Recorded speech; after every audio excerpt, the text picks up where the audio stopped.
Hi. So Alexis and I are back, and yesterday we did a recording with Jeff Majid. I was deeply inspired after watching one of Jeff's Instagram posts, which you can see here. So he actually recorded what it was like for him to go and bid on a painting. Now, okay. 60 on the phone, 65, and selling at 65. 70, please. Would you like 70? 70, please. 70 with us. Book is out. With us is 70. Let's see if they kick it higher. But it's with us right now it's 70. Still Okay. with us. Okay, let's hammer it. Yeah, right? Yeah, you're like, great, perfect. Hammer, please. Okay, he's holding. Let's see. Hammer. Last chance. Oh my god, insane. Holy shit. Hey, congrats. Hey, we won? You won. Hey, nice. Amazing. Hey. Yeah. Awesome, bye. Okay. Hey, thank you again. Congrats. It was really interesting to actually see the back end and hear what it's like when someone is bidding for a painting through the telephone, which I think that we see so often when you've ever like live streamed and watch, like there are people off to the side or like off on the phones and they're just like here, like whatever. And it's like, yeah, it's actually like super cool to go and actually be able to go and see that. So yesterday, like I said, Alexis and I had a recording with him. And so I thought it might be really interesting for us to go and pinpoint what is the most frequent art question I get asked. And actually, I'm going to go a really long way around about this, which is that the most frequent question I get asked about the arts actually has nothing to do with like immediately like my practice, my art school, or any of those things, or like how I work with artists or how I work with collectors or whatever. The most common question I get asked is, how do I know this and how did I learn how to do this?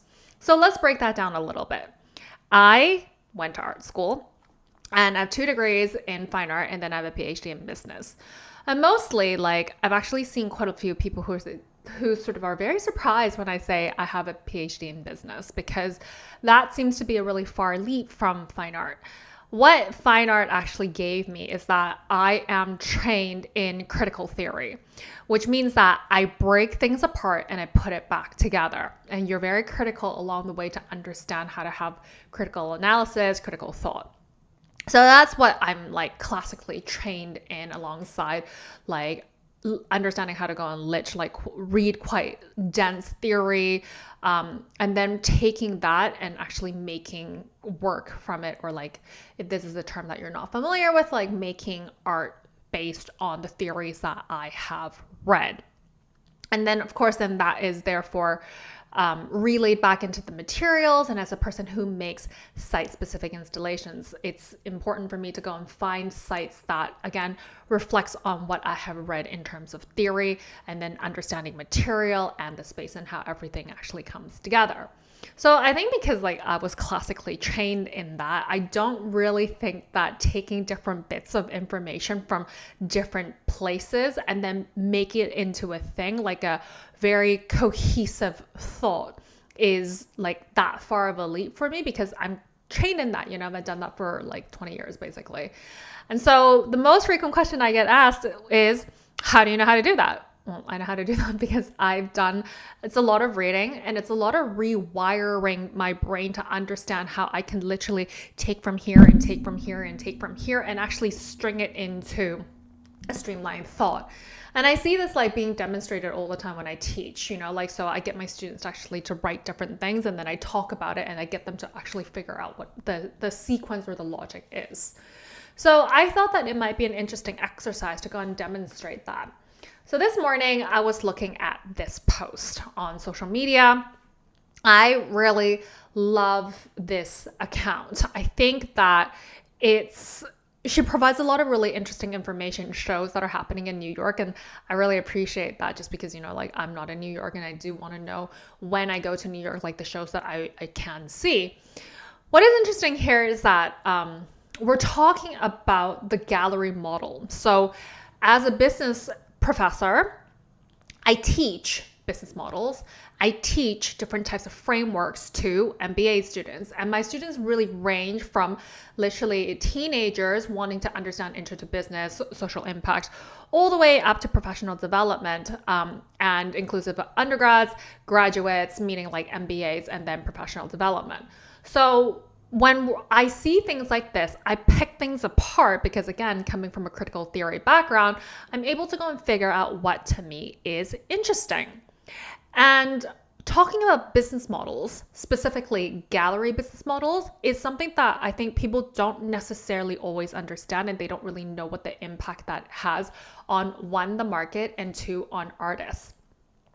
So a frequent question that I do get asked is, how do I get into the industry? So this is directly like a frequent art question that I do get.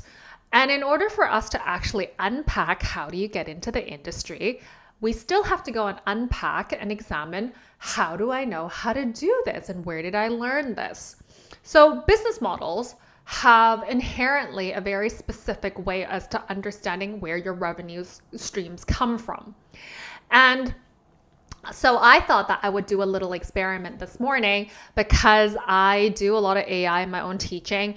And I think it's really important for me to go and figure out how to use AI in a way that isn't necessarily just typing into ChatGPT or GPT-4o and then like assigning it a role. I thought that I would actually try this out and using deep research. So based on this image, I wanted something very specific to go and ask. Let's break down what has been described here. So I wanted a little bit more information on the structure. Okay, so then it asks me like, what can you tell me more? And I said, firstly, let's define what the current system is. And then why are things the way they are? What's contributed to it? What is sustaining it? What is the business model? And how did we get here? Okay. And I think for me, I was a little surprised because I've never actually used deep research before. And so it was interesting for me to go and see the type of work or logic that it would go through. So you can see here actually on the right, it went through 21 sources. Now, I have to be very clear, I didn't vet the source or anything because I didn't really have time. I like finished this thing. I quickly glanced over it and I was like, okay, these things kind of like need a lot more explanation here. And then I had to quickly like scoot off and go and teach. And so I wanted to go and see actually like what that looked like in terms of the sources that was used. And what I really appreciate here is that fundamentally something that I see quite often is because teaching in business school has basically eradicated students to go and use textbooks. And this might not actually only be in business schools. This might be maybe just like higher education full stop. But in terms of what it is that I see, and even in professional development when I teach business in the art school, is that I don't really have any textbooks because textbooks are quite expensive and then they become obsolete. So what ends up happening is that we give a lot of bits of information like PDFs. PDFs are of course useful, but then it also is not very useful because you don't learn associative thinking. Associative thinking is basically what we see here on the right, which is ChatGPT or deep research has figured out some sort of a keyword that it's going to go and go down the rabbit hole and figure out how to answer my question. So based on understanding LLM, I'm going to go ahead and assume that what has happened is that it picked out keywords that it's trained on. And then it's matching maybe either the phrasing or the keywords that I've used with the articles that it's reading in order to go and answer my questions. So in the case here, it might have looked for something like system, or it might have looked for something like business model, etc., in order for it to go and go step by step. What I again appreciate here is that it tells you things like I'm mapping out the income streams like commissions. And from there, it jumps into the next thing, which is like, okay, I'm thinking about how galleries might contemplate rising their commission rates, and then they go and find a source, and then they go on. And so for me, like that type of logic is very reflective of what happens when you go to art school and understanding what associative thinking would require in order for you to do basic research, even for you to go out and write an essay. So after it, this took about like 10 minutes. So again, it went through 21 sources and it tells you step by step. I don't know if this is particularly useful in understanding how like we can actually take one thought and like the human brain can actually figure out what to go and look for when you're looking for keywords or you're looking for articles. But in terms of like streamlining everything here and defining like how did we get here today? Why is it that artists are not getting paid? Why are payments being defaulted? And what does that actually really mean? Like, what are these gallery systems? How did we get here? Who started it? And if you have that background, then maybe you already know sort of like the linear path of what has happened and how did we get here. And if that's the case, then, like I'm interested in understanding the trajectory as we progress, because that is really important for us to know we are in this place right now where people aren't spending the same way as they did. And I think that, Alexis and I have talked about this in the previous podcast. So in this specific episode, we actually talk about that, where we are saying that like we both see there is a different business model that is definitely appearing within the market. So in terms of that, I do think that it's probably useful to just have a more broad context in terms of understanding where the market is, where did we start, where is it going, what do we want to do. And all this is like at the end of the day, it's just for you to go and have a little bit more security or just like better understanding of what the industry truly looks like from a much more businessy point of view. So this is after the 20 resources. This is sort of what it has conjured up for us. So you can see that it talks about a whole bunch of stuff. It's sort of like having an extraordinarily long essay. And it is like actually quite long. You can see here that it sort of put things into an essay for us. And again, like I was glancing through these and I just thought like, I don't know who this is for, because the language here, like there are quite a lot of fundamental gaps here. And what I mean by that is, say like this says that the commercial gallery system is the primary marketplace for contemporary emerging artists. Well, that's not really true, is it now? We know that like a gallery is not only for emerging artists. It's not for like, what does that even mean? Like you seem to have missed quite a large grouping of human beings, like artists that like contribute to this. And so right off the bat, we already know that like deep research, and this is by no means me critiquing AI, is more so just like I wanted it to provide me with a base to go and break down some things and do some very quick research for me before I actually I take the time to go and deep dive.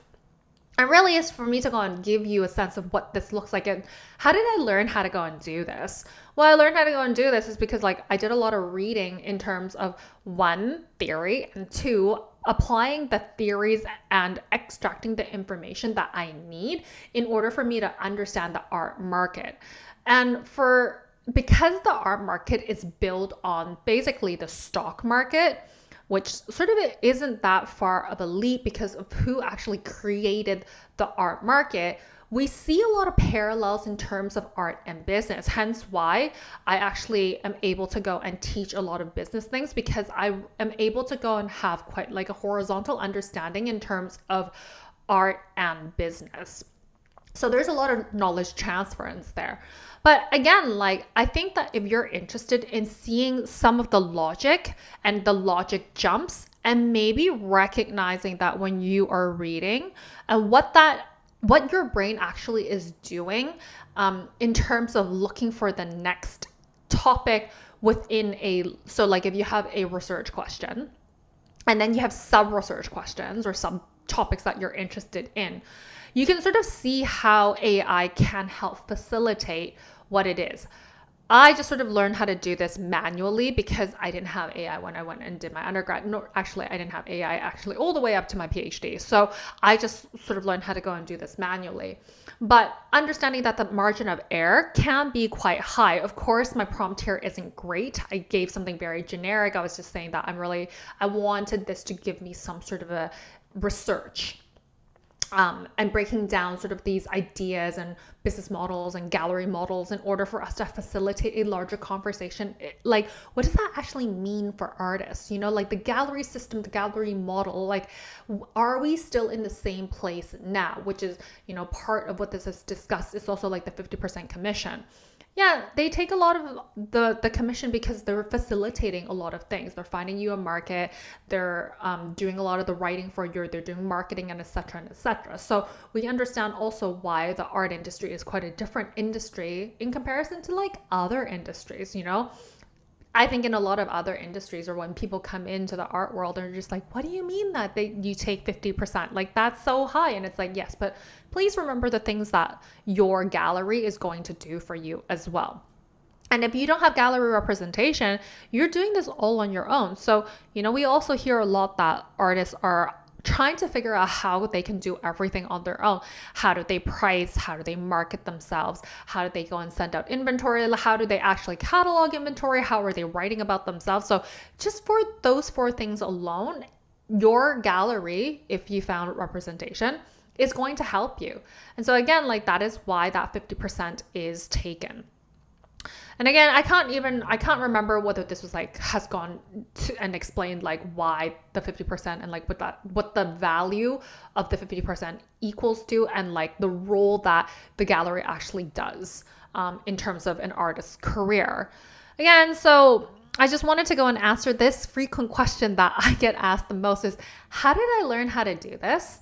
And I learned how to go and do this because that was the training that I come from, which is to go and take bits of information from different places and then string it together and then apply it somehow. I think I've just sort of like stepped it a step forward into placing it and making them into systems and understanding how those systems actually work within the art market.